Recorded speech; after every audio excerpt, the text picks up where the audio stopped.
témoignage que je fais sur Père Pierre Menrahibga est qu'il était d'abord chrétien, mais alors un chrétien très pieux.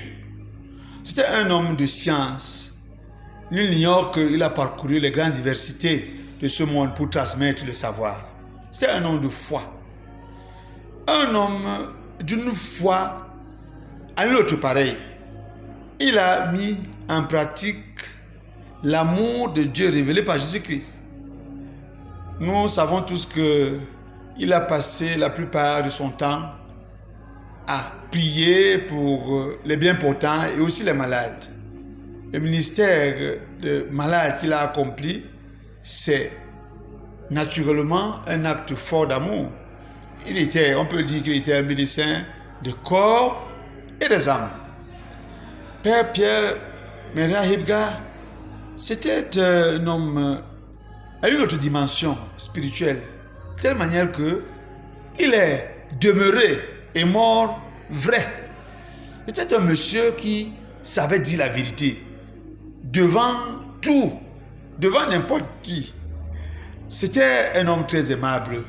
Moi, je vous dis, j'ai porté les vestes de mon père, notre père à tous, et il nous a légué un grand souvenir, souvenir de la prière entre nous, la prière pour nous, la prière pour les malades.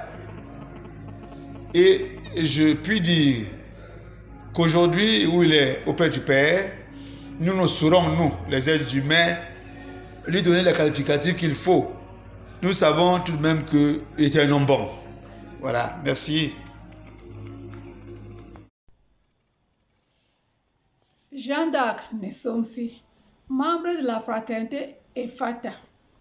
Je rends grâce au Seigneur pour ce don précieux qu'il nous a donné, le Père Menrahibga.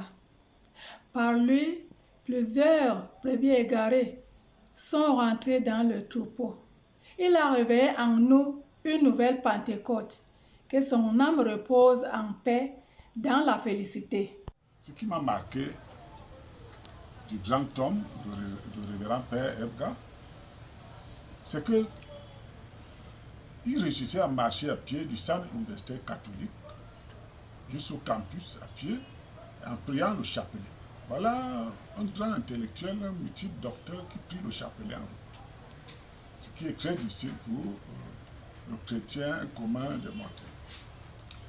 Autre chose, le révérend Père Ebga réunissait déjà plus de 5000 fidèles dans ces assemblées de prière. Les quêtes produisaient donc beaucoup d'argent, des sacs d'argent, des dizaines de millions. Mais il ne s'intéressait pas à ça. Il était vraiment détaché. Au point où on le suppliait pour qu'il accepte qu'on lui achète les sandales.